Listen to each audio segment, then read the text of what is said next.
Hi there, welcome. Are you a fan of food? Don't answer that, of course you are. You wouldn't be here today if it wasn't for food. But today we aren't talking about food. I mean, we are, but we aren't exactly talking about real food. We'll be talking about anime food. Even better, anime food made from very questionable ingredients.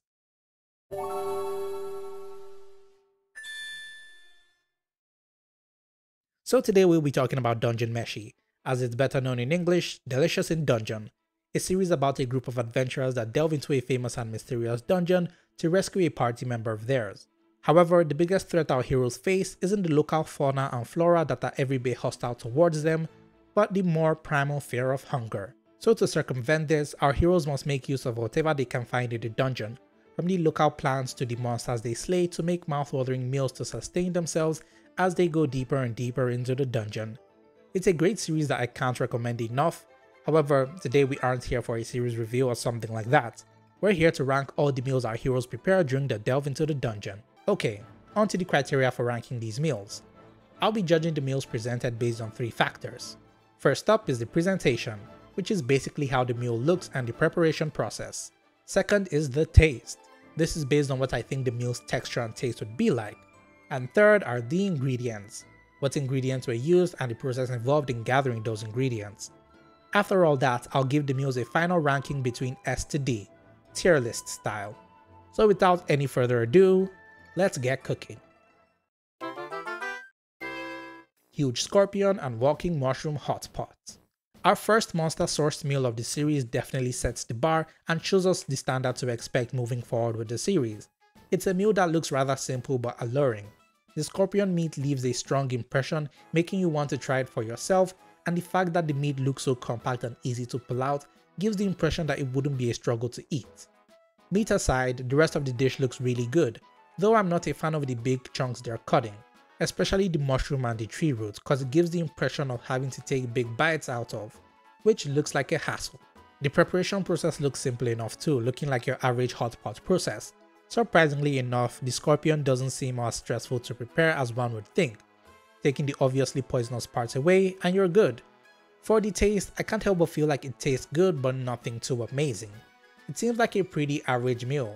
From my impressions, I feel like the scorpion would taste very similar to seafood, catfish especially, and the slime noodles give me the feeling that they taste like rice noodles but with a lot more muted taste. The ingredients of this meal seem pretty easy to get. It mostly consists of low-level monsters and stuff you can find everywhere. However, I think the most stressful part about this would be the slime noodles, since one would need to have prepared for them way beforehand, so if you had an intense craving for this, don't expect to have it done immediately. So with that, I give the Huge Scorpion and Walking Mushroom Hot Pot a final rating of B tier. The Man-Eating Plants Fruit Tart. Now this is really appealing. Despite the fact it's called a tart, it's actually more on the salty and savory side. So like, it's a really thick pizza. The bright orange coupled with the shiny looking fruit makes the meal look really attractive. It gives the impression that this is one of those meals that instantly melt in your mouth when you eat it. Though you'd be left with the crunchy looking fruits when you eat them, so if you aren't the kind of person that doesn't like when textures in meals clash, this might not be for you. I do like the preparation process though, as it seems super simple and could be easily replicated in real life with some real world alternatives. This meal is described as being both sweet and savory, which is a no-no for me because I don't really enjoy when food does that. Coupled with the clashing textures of the crunchy fruit and the soft like tart parts, I imagine it would be similar to spongy eggs. I don't think I'd enjoy the meal all that well. A meal being made from dangerous man-eating plants seems like a lot of hassle to prepare just because of the trouble that comes with dealing with the man-eating plants that, mind you, could plant their seeds in your skin. It doesn't seem worth it. So I'll give the Man-Eating Plants Fruit Tart a rating of C tier. Mandrake and Basilisk Omelets. This looks crazy good. A nice and simple dish that doesn't have any complexities to it. There's built-in simplicity and this owns it. There's just something incredibly captivating about the bright orange and gooey inside stuffed with mandrake and basilisk, and the simple preparation process just adds to the allure. So you really can't go wrong when it comes to making eggs. It's basically eggs and chicken with a slight bitter aftertaste, thanks to the Mandrake. Simple in nature and design, you really can't screw up the taste, even with mild seasonings. The perfect combination of two of the most versatile foods in the world. Once again, it's basically chicken and eggs with some vegetables sprinkled within. Pretty straightforward, however I think the hardest part about this would be getting the chicken part, since Basilisk could prove to be troublesome to deal with, but come on, it's a giant chicken. It seems more than worth it. On the other hand, the Mandrake could be annoying to deal with, so maybe substitute that for something else. I give the Mandrake and Basilisk omelette a rating of S tier. Mandrake and Big Bat Kakiage. I'll be honest, this doesn't look all that desirable to me. Now I'm all up for fried foods, but something about this doesn't rub me the right way. Maybe it's because the last time someone allegedly ate a bat, the whole world got traumatized for it. The preparation process doesn't exactly vibe with me too, mostly because of the frying part that looks way too easy to screw up. Like there's a thin line between having this turn out great or having it soak up too much oil. I imagine this to taste like deep fried vegetables. I mean, that's exactly what kakiage is, but for some reason I can't help but feel like it would taste specifically like carrots. Still making use of the Mandrake means it still has that bitter aftertaste.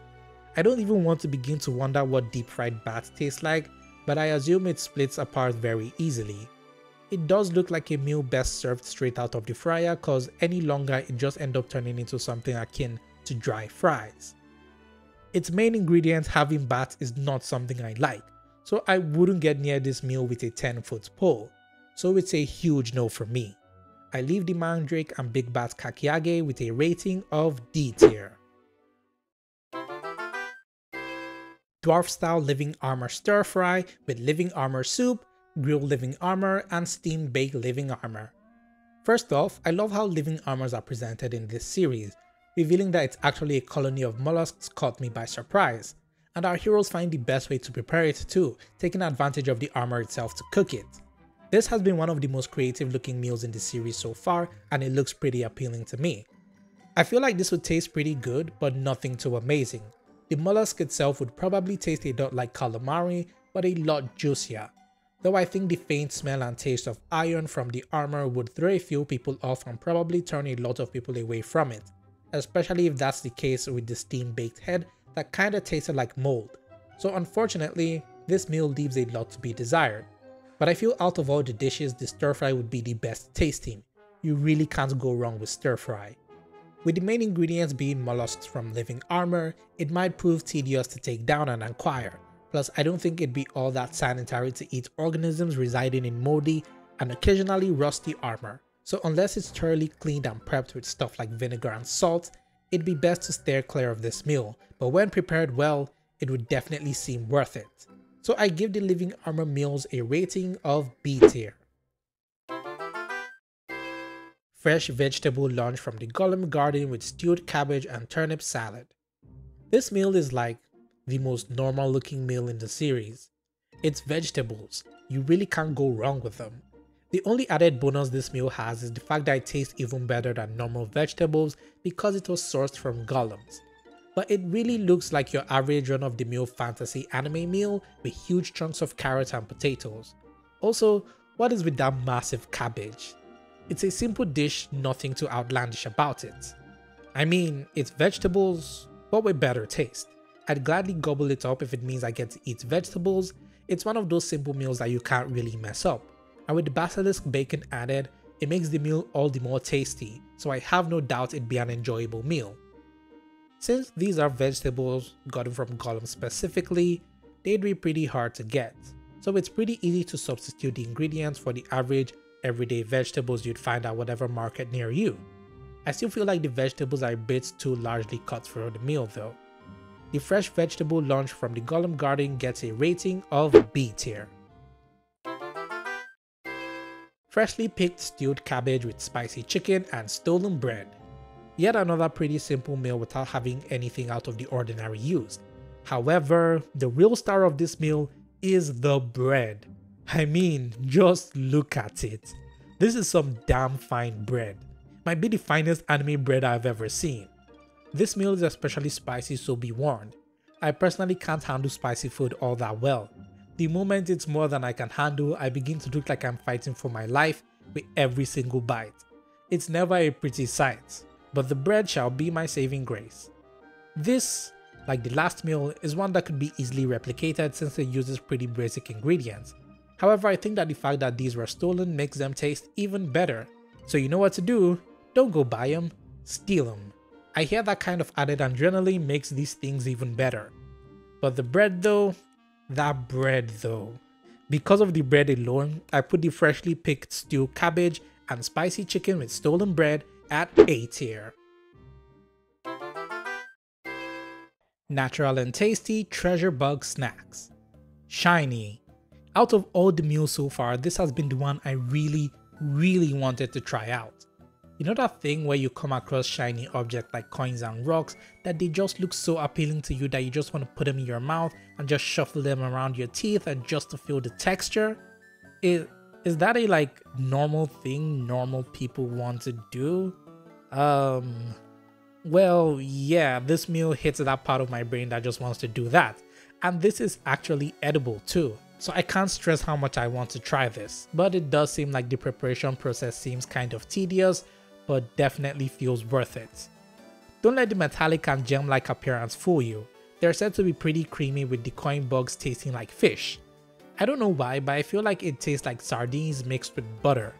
But man, I feel like the real show stealer is the treasure bug jam that is described as tasting really sweet. I want to try this so bad. Weirdly enough, the gem-like parts aren't all that hard, but rather soft and squishy, adding to the creamy texture. Since it's a dish made entirely from treasure insects, getting your hands on those ingredients might prove to be difficult. Though there are people that raise them, it feels like something of a rare delicacy. There's also the fact that they are basically bugs, so if you're the kind of person that can't handle bugs, don't eat them. I'm one of them, but the desire to put shiny rocks in my mouth far surpasses my disgust for bugs. Being the most visually appealing meal and the most desirable dish to me so far, I give the meal a rating of S tier. Exorcism sorbet to drive away evils. Like the treasure insects, this also hits that part of my brain that makes me want to really try them. Its bright and colorful appearance really draws me in, so just like the last meal, I really want to try this out. Considering the primary ingredient is holy water with a bit of slime and treasure bugs, I feel like it would taste like really creamy vanilla ice cream with a twist. It's sweet and you can't really go wrong with a sweet treat, but my biggest concern is what ghost tastes like, which I can't even begin to imagine. This one is a mishmash of a lot of things to make up holy water. Adding the fact that it needs treasure bug jam and the ghost essence means it's even harder to make if you don't have a proper means to deal with the ghosts. Also, would eating ghosts and their essence be considered ethical, considering they're like dead people? Exorcism sorbet to drive away evils gets an A tier. Boiled mimic. Yet another rather simple dish. There isn't anything extra added to it, but it doesn't make it any less appealing. Though I can't help but wish there was something else added to enhance the dish. It's a straightforward meal, it does look bright and appealing, so I'll give it that. Since it's a crustacean, I imagine it tastes a lot like lobster or crab, which you can't really screw up. There really isn't a lot to say about this dish since it's pretty basic, but it does give the impression that it's not very filling. I was actually surprised that in this world, mimics are actually crustaceans, as opposed to other series that are just mimics being treasure chests with sharp teeth and long tongues. The mimics in Dungeon Meshi are a lot more diverse with their mimicry, which is pretty cool, though I'm not sure if it's easy getting your hands on them considering mimics are stumbled on by chance. The boiled mimic gets a final rating of C tier. So hey, if you've been enjoying this meal ranking so far, maybe leave a like cause it really helps the channel out a lot. And while you're at it, I'd love to hear what your favorite Dungeon Meshi meals are in the comments below, so that I can judge you. Alright, back to meal rankings. Porridge with scattered barley. This dish doesn't exactly look all that fancy, maybe it's because Laios prepared it using very few ingredients. It does look pretty filling though, I'll give it that. The bit of leftover mimic and fish eggs helps to give the dish a bit more flair and much needed protein, because I doubt it'd be all that able to hold its own with just barley and water plants. I can't say too much about the taste, it's basically barley and seafood, though the texture probably feels like oats with a crunchy kick to it. All in all, this feels like a very normal dish taste-wise. Consisting of barley, mimic meat, water weeds, and fish eggs, it's definitely something that could easily be cooked up. The only part that raises eyebrows are the fact that the fish eggs were gotten from fishmen, which are classified as demi-humans. So I wonder, is this a case of cannibalism? Porridge with scattered barley gets a rating of C tier. Boiled and glazed parasitic worm. I'm part of the people that strongly believe grilling is one of the best ways to prepare all kinds of meat. However, this time this meat in question is some unknown parasitic worm. While it does look good with careful preparation, it could be edible, I don't think one should still try it, because any small mistake and you'd be left with some really bad parasites yourself. So proceed with caution. Despite being a literal parasite, it's described to taste really good, fatty, and a bit slimy, far superior to both squid and octopi. I imagine it's yet another type of meat that really melts in your mouth with every bite. But you gotta remember, this is a parasite. A parasite sourced from a kraken. So not only is it incredibly hard to get your hands on, you'd have to dig through a kraken to find it in the first place. Totally doesn't seem worth the hassle. Also, it's a parasite. A parasite. That doesn't seem like something someone should be eating on a normal day. The boiled and glazed parasitic worm gets a rating of D tier. Kelpie grilled meat. Now this is incredibly mouth-watering. Grilled meat takes a return yet again, and this time in abundance. You can see just how juicy and tender they look, drawing you in and wishing you could just hop in and eat with them. Man, I have no words on just how good it looks. Perfection. The characters describe this as not tasting like either horse or seafood, so the best way I can imagine is that it tastes like a mix between beef and pork with extra saltiness that just melts in your mouth, considering they spend most of their time underwater. It's definitely something you've got to try at least once in your life. Since it's Kelpie, it may prove to be difficult to get your hands on, but with some good strategy, you could definitely nab one. I think this is one monster that definitely feels worth the trouble to get because the meat would be also worth it. And since they're the size of the average horse, you could get a lot of mileage out of their meat. Definitely a must try. Kelpie grilled meat gets an S tier from me. Undine stew with tentacles and Kelpie. Yet another rather simple looking meal, however, don't let this simplicity fool you. This dish is quite the well balanced meal with a lot of protein to hold you. Its vibrant red and shiny Kelpie meat makes it look also attractive, and this time, the parts aren't cut into large chunks, so it makes it easy to go down. It tastes like your average stew but with a twist. Every bite will have you tasting something slightly different thanks to the tentacles, so one moment you're tasting something savory, the next you're tasting something sour. I think this is really cool as it has a lot of potential to make some really diverse dishes. This is definitely one that would keep your taste buds on their toes. The stew's main ingredient is Undine, which according to the anime is a colony of spirits. So basically it's spirit flavored water. So if you're the kind of person who doesn't mind eating ethereal beans, I say go for it. However, finding them is a whole different case. Then there's the tentacles, which are tricky to get because they paralyze you on contact, so maybe avoid trying to make this dish as a whole. It's unfortunate because this looks really filling, but I have to give the Undine stew with tentacles and Kelpie a final rating of B tier. Tentacle gnocchi and tentacle pasta. It's pasta, one of the most versatile meals on the planet. A shame that it doesn't stay too long on screen, so there isn't much to comment. However, it does look really good and I bet it would be fun to slurp down. It's pasta, with giant frog meat. Though technically the pasta wasn't made from whatever it is pasta is made of, but a different kind of tentacle monster, so the taste wouldn't be all the same. The giant frog meat on the other hand looked a lot like chicken breast, so my brain assumes they almost taste the same. The ingredients used could easily be substituted, being made from tentacle monster and giant frog that aren't too easy to come by. I can't help but feel like this is a dish that shouldn't be sought after, regardless of how good it may look. It's only those that actually know how to handle these that should actually try to prepare them. So because of that, the Tentacle Gnocchi and Tentacle Pasta gets a C tier. Cutlets to conquer the Red Dragon.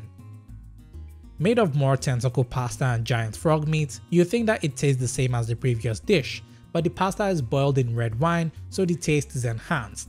And to make the dish even better, it has more of that glorious, freshly baked bread.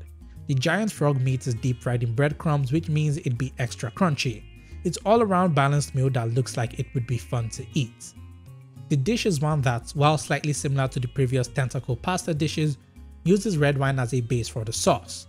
Though I'm not too fond of red wine myself, I think the taste this time is enhanced, making it even better than the previous meal. To make it even better, the deep fried giant frog is extra crunchy. Plus, there's bread. Bread!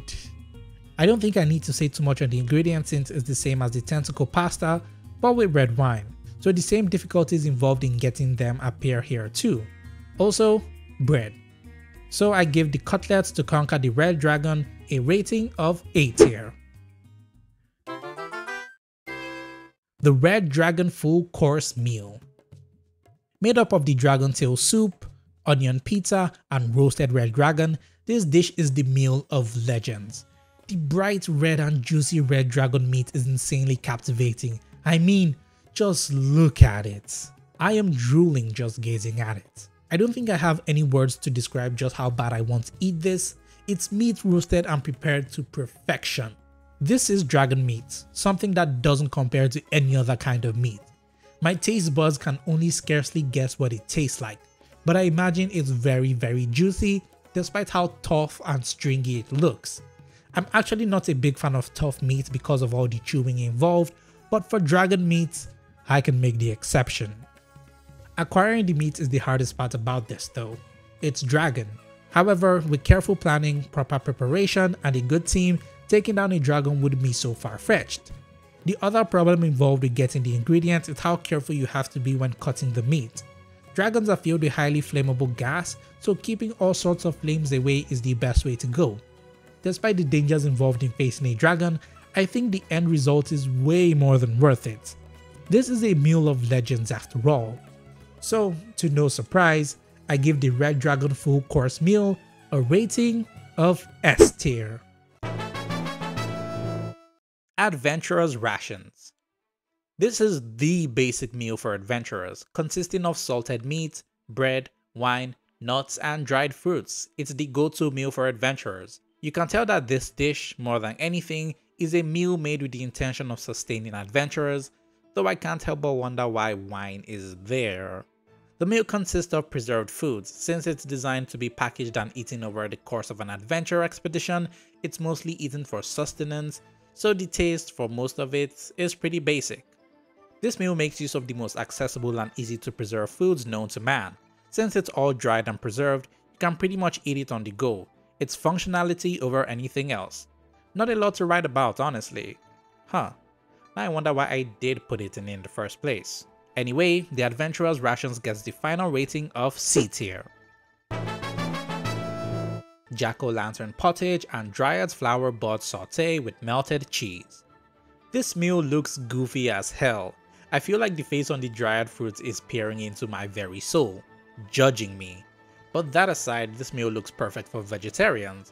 You'd think that it isn't the case considering the main ingredient is Dryad, which are a species that combine plants and humans, but in this series, Dryads are actually humanoid looking plants, though I don't know if most vegetarians will be okay with that. But regardless, it still looks filling. The characters describe the meal as being really sweet with a strong flowery aroma. The meal does make use of mushrooms and mandrake, which would no doubt leave a bitter tang to the food, but I think the sweetness from the Dryad would more than make up for it. Since it's pottage, the texture would be really thick and creamy too, and with the bud sauté having cheese to it, this is definitely an extra creamy meal. And as an added bonus, it replenishes mana. The main ingredient is Dryad, which could be hard to deal with because of all the pollen they scatter around. Thankfully, if you know what to expect beforehand, you could probably avoid it. They don't look all that hard to fight, so getting them wouldn't be all that difficult. And since they're technically plants, it isn't far-fetched to think about starting a Dryad farm. The jack-o'-lantern pottage and dried flowers bud saute with melted cheese gets a rating of A tier. Pickled cockatrice Hock style and dried bud sauerkraut style. This dish is pretty straightforward in looks. What it really conveys are how tight of a spot the characters are in, really scrounging around for whatever they can to make a decent meal considering their current predicament. But regardless, they're able to make the most out of their situation and deliver a good looking meal. And it's got bread, so yay. The meal itself doesn't stay too long on screen, so they don't comment much on the taste. But my guess is it's got that tasteful sourness to it, and with the cockatrice looking like a bigger palate swapped basilisk, I'm inclined to believe it tastes the same. That taste being chicken. The dish makes use of the aforementioned dryads and cockatrice, which have been prepared through fermenting for a couple of days. The only thing to really look out for is the cockatrice because of that nasty petrification curse it's got, but aside from that, I don't see too much trouble acquiring them. Pickled cockatrice Hock style and dried bud sauerkraut style gets a rating of C tier. Stone baked cockatrice chicken and egg with sauce. This dish looks really attractive, especially with that golden brown egg sauce. However, the fact that it comes in a fucking brick that looks like that really knocks down the aesthetics of the dish. I understand that the bricks aren't exactly normal bricks and it was only done for the sake of experimentation, but in the context of the anime, these were newly formed bricks that weren't yet completely hard, so it's not far off to think that some of the goop from the dungeon cleaners would have found its way into the dish itself. The dish being made up of barley rice with cockatrice meat and egg sauce, you already know it will taste good. The sauce being made from stir-fried vegetables like dryad means it'll get that sweet taste too, and I think the texture of the dishes would really blend well to create good harmony. The real problem comes from the brick itself. Clay plates aren't a problem, lots of places around the world use them, but these were still soft, which would no doubt get little bits into the food. Since they tasted like literal dirt, it throws the whole dish off. I don't know about you guys, but if I tasted dirt from a meal that looked like this, I'd be throwing hands. Made from more stuff we've covered before, there isn't much to comment on the ingredients. The brick itself doesn't seem all that necessary to have along with the meal, so skip it if you can. Stone baked cockatrice chicken and egg sauce has me conflicted, so I'll leave it at B tier. Memories from the 5th floor Pilaf, 5th floor piccata, and sweet dryad. Shiny, golden brown dishes are always a treat for the eyes. One look at them and you can already see just how filling they look. The 5th floor Pilaf stands out most to me since it's pretty much like fried rice, which I absolutely adore. The sweet dryad snacks as desserts makes the dish even better, especially if you're one of those people that enjoy sweet things after savory meals. A dish that is no doubt seasoned well, even with the limited ingredients the characters had. The pilaf was made with more of that barley grain rice, fried to perfection. Can't forget about the piccata too, which being made from more of that cockatrice meat means it's got more of that juicy chicken taste, so you can't go wrong there. The dish is a good example of the various ways you can prepare rice and chicken. Since it pretty much uses the same ingredients from the last two dishes, the only difference is in the preparation process.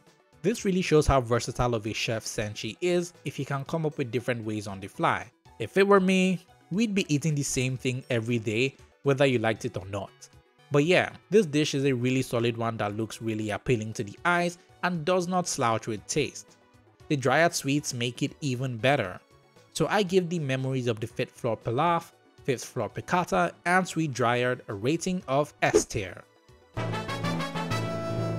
Risotto with mushrooms from a graveyard and cheese from orcs.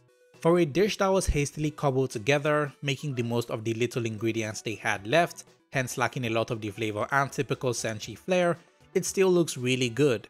Its bright yellow cheesy look leaves a strong impression, and I'll bet that more than makes up for the lack of diverse flavoring. The dish in terms of flavor might not have a lot to it, but it won't stop it from being good. I mean, just look at the amount of garlic that goes into this dish. Garlic lovers, this one is definitely for you. And thanks to that cheese, you can feel just how gooey and mushy it would feel in your mouth. Just thinking about it has me wanting to try it out for myself. Butter, garlic, rice, mushrooms, seasonings, and cheese are all the things you need to make this dish. This just might be the most easily replicable dish in the series yet. I mean, it is a risotto, which is a real life dish, so I guess that makes sense. I give the risotto with mushrooms from a graveyard and cheese from orcs a rating of B tier. Alright, so the next two dishes don't really have a lot in terms of screen time, so I'll quickly be going over them. First is the steamed nightmare. In this series, nightmares are ostia-like creatures that crawl into pillows and eat the dreams of their victims. They feel more like pests when you think about it. Nightmares are part of the dragon family, so I'm inclined to believe they have a somewhat similar texture to the red dragon, however their meat is a lot softer. So the steamed nightmare gets a rating of B tier. Next is the Ice Golem Savory Egg Custard. Chunky egg custard with bits of mushrooms and nightmare in them is definitely a new thing to me. I'm used to having my custard just be milk and sugar, but having chunks of protein in them is odd to say the least, but I feel like it would enhance the taste of the custard. The Ice Golem Savory Egg Custard receives a rating of A tier. And that's it for the minor dishes. If you've been enjoying the video so far, consider leaving a like and hitting that subscribe button. It really helps the channel out, and that way you won't miss out on future content. Okay, on to the next meals. Barometz Baloo or Barometz Chops. So, real talk, up until this anime I had no idea what a Barometz was, so when I saw this I was equally confused and bursting out in laughter. In case you are curious, this is what it looks like. This dish looks really juicy. The Barometz chop looks succulent and the red sauce gives a thick savory vibe, which I'm all down for. Since the entire dish is made from the Barometz, it's safe to say that there's a lot of synergy going on with this dish. Despite the fact that the Barometz looks like a sheep, it tastes a lot more like crab, which I am totally down for. Having crabs that come in that quantity, minus the hassle of going through crab shells, is a major win in my book. Since the thick and chunky sauce was made from the fruit of the Barometz, my guess is it's got a slightly sweeter taste to it. The Barometz is a weird one since it's classified as a monster, but it's more like a fruit and grows into a sheep that tastes like crab. But since it's a fruit, it's not that far-fetched to think that one could dedicate farms to growing Barometz. But they also attract carnivores and other monsters, so it might seem less than worth it to farm. But I think it's a chance that shouldn't be passed up on. I give the Barometz chops a rating of A tier. Soul Eggs Benedict. Bread and eggs. The unbeatable breakfast combo. This takes it a step further and drenches the bread in all that gooey egg goodness. I love runny eggs, so this is right up my alley, and to make it even better, it's on bread. Need I say more? The bright orange and yellow yolk makes me hungry just looking at it. Any longer and I swear I'll be licking my screen. It's bread and eggs. Though I don't think the taste of the eggs might be similar to chicken since these are harpy eggs. And if you've eaten different types of eggs, you know that they don't exactly taste the same, but nonetheless, this will no doubt taste good. Not much to say about these ingredients. The harpy eggs could easily be substituted for normal eggs, so it's something you could pull off anytime. Then there's the bread, the pinnacle of human creation. Enough said on that. I leave the Soul Eggs Benedict with an A tier. Vegetables in slime aspic, beef rib steak, blade fish loaf, and potato and rabbit soup. These meals have so much variety and appeal, it's insane. I'm super glad slime made a comeback in the slime aspect, which makes a lot of sense since, well, it's slime. And the beef ribs, which are actually minotaurs, look juicy as hell. But the crown jewel has to be the blade fish loaf. My strong sense to eat shiny things has once again been appealed to in this food that makes use of even more of the slime. It just looks so cool. Despite the insane variety of foods, unfortunately the characters know that there wasn't really any taste to them, which, given the context behind the meal, sounds reasonable enough, but I still feel like if it was handled by someone like Senshi, these meals would have tasted out of this world. Hell, as someone who tends to over-season his food, I think I could nail this. We've got minotaur beef, slime, bladefish, rice, rabbit, and vegetables. There's quite a variety to them, all of which could be easy to get your hands on, save for the minotaur. We don't get to see the preparation process behind this, which is a shame cause I really love to see the process behind the slime aspect. But if we're following the real world preparations, it should be the same. Strongly recommend swapping out the minotaur meat with something less bipedal since they look like this. Vegetables in slime aspic, beef rib, bladefish loaf, and potato and rabbit soup get a rating of S tier for me. Sky fish and chips. I don't know what, but like out of all the meals they have prepared so far in the series, this is the one to completely catch me off guard just because of how, should I say, plain the dish feels. Like we've gotten other plain dishes in the series, but this one just feels, I don't know, unremarkable, despite the fact that it was made with a super unique ingredient. Maybe because it's a British thing. What makes this dish unique in its taste is how it turns all of this into this, compressing all the ingredients into one thing, which makes it something of a familiar food wrap. It's pretty cool, and since they deep fry it, it comes out crunchy too. So with every bite you're getting all of this and then some. Cooking a familiar was something I did not see coming, but on the other hand, I think this concept has a lot of potential behind it. Since familiars are technically alive, they could be used as an alternative to preserving food, but then it takes a lot of mana and resources to make them, so you'd be getting diminishing returns. Besides, they don't look all that filling, so it doesn't seem all that worth it. It's a novel concept, yeah, but in the end, you're better off preparing the dishes directly. Sky fish and chips is left with a rating of B tier. Griffin soup and Hippogriff soup. For plot related reasons, these two dishes don't have anything to them, just the meat boiled with a bit of salt, so there isn't much to comment. The meats are described as being gamey and tough to chew, like many carnivores, so it's one that'd be kind of annoying to deal with, and the fact that griffins are way more difficult to fight makes it even less enticing. The Griffin and Hippogriff soup gets a D tier, but god damn it, they get an S tier in my heart. Boiled Hippogriff dumplings and dumplings transformed by the changeling fairy ring. These are the last two dishes of the season, and they're dumplings. Dumplings that look glossy and juicy. It's the type of food that you put in your mouth and just go while it burns your mouth, only for you to do it again until you're done eating. This is like how the average person eats plantain. The transformed dumplings, on the other hand, come in all shapes and sizes with their fillings randomized, which could make for a fun eating experience. It's basically dumpling gacha, just hope you don't lose the 50-50 to something you're allergic to. The Hippogriff dumplings use the Hippogriff meat, which is, as stated before, tough and gamey, but since it's diced, it makes for a much tastier experience. The transformed dumplings though are another case, as each one is different inside. One may have cheese, one may be sweet, you never know, but that's what makes them alluring. The Hippogriff dumplings aside, you can't really prepare for the transformed dumplings. The only thing you'll struggle with is to find a changeling circle, which I guess are kind of illegal now. But that aside, I don't think you should strive to make this an actual dish. Sticking to the plain normal dumplings are the way to go. As the final meals of the season, there isn't anything grand to them, but that doesn't stop them from being good in my eyes. So I'm giving the boiled Hippogriff dumplings and dumplings transformed by the changeling fairy ring ratings of B and A tier respectively. And so this video comes to a close.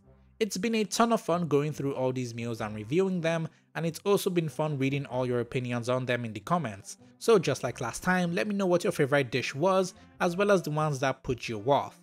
I have absolutely fallen in love with this series, and I cannot wait to see how the story progresses, cause it definitely feels like shit is about to get a lot more messed up along the line, and to make things even better, a second season was announced almost immediately. So I'm trying really hard not to froth at the mouth cause of that. So I guess when it does come out, we'll be seeing each other again in another meal ranking video, so maybe hit that subscribe button so you don't miss out on the next one, which, and this is me hoping, will probably be out next year. As always, this has been your very favorite slice of bread. Stay toasty.